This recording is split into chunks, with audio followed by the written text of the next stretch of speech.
different subject areas. I teach histories and AP biology. Okay.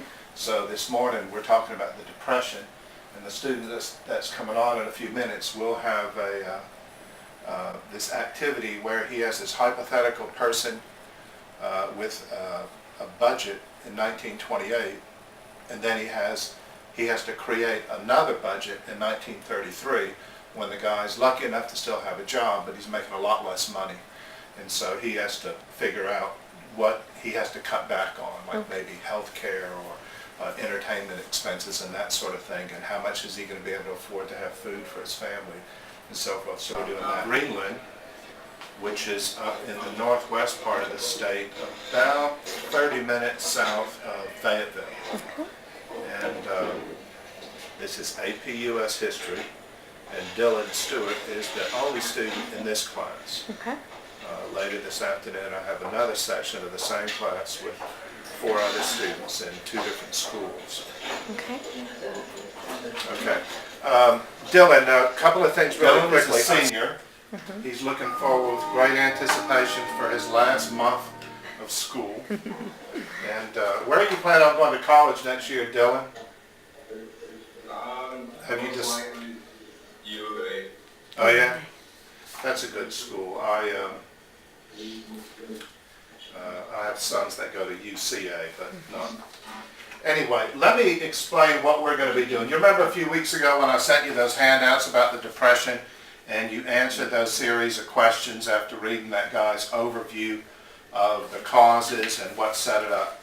Well, what we're going to do today, and this is really a group activity, but we don't have a group, so we're going to do it just you and I. We've got 4 budget scenarios.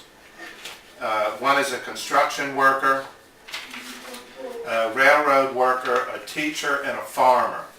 And they each have a budget for 1928 based on how much money they earned or will probably earn that year. And then in 1933, you have to create a budget based on what their earning power is 5 years later. Okay. In 1933, much less commercial and residential housing is being built.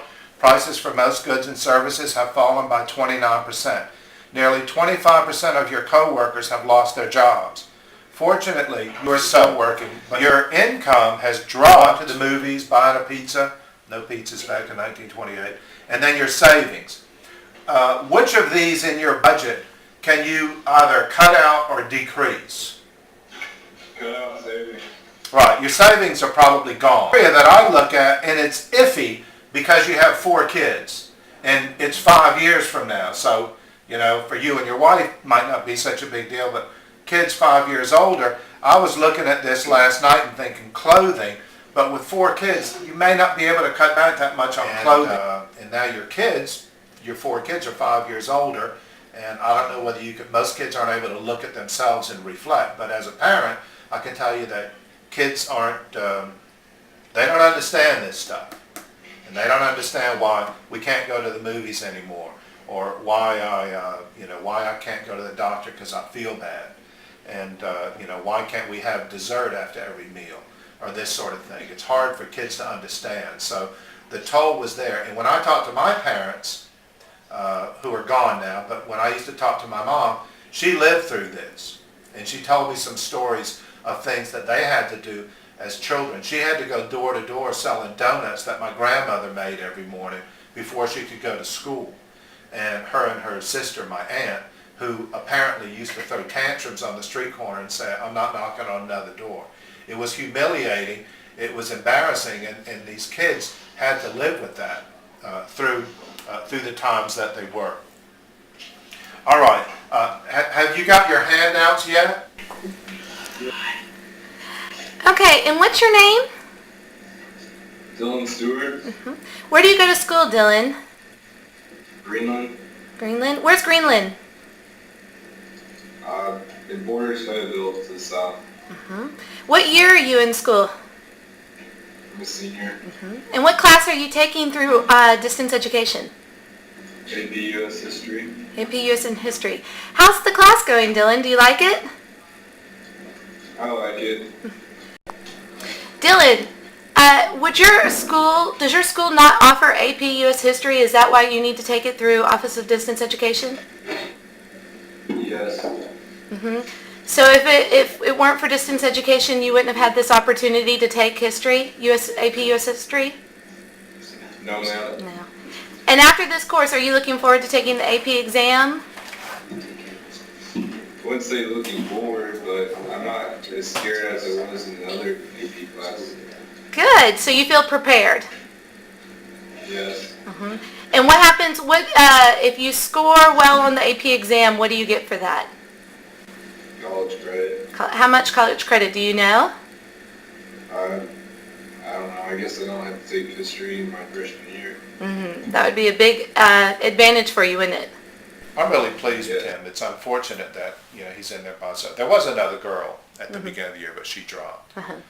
Like after the first day, so it wasn't like she hated Mr. Arce or anything like that. She just decided she didn't want to take this class. There is one thing that, because I teach several AP classes that we have to make sure people understand. He said he wanted to go to Fayetteville. They won't accept these grades. And there's only a handful of colleges that will. But what the college board believes and what AP does for these kids is it gets them used to rigorous classes where they have to go a lot faster, have a lot more independent work, and so they're a little bit more prepared for college when they get out. But I'll have to remind him that, hey, look, if you're going to Fayetteville, you'll have to take all history over again, but it'll probably be easier for you because you've already done this. Right, he'll have a good preparation for it.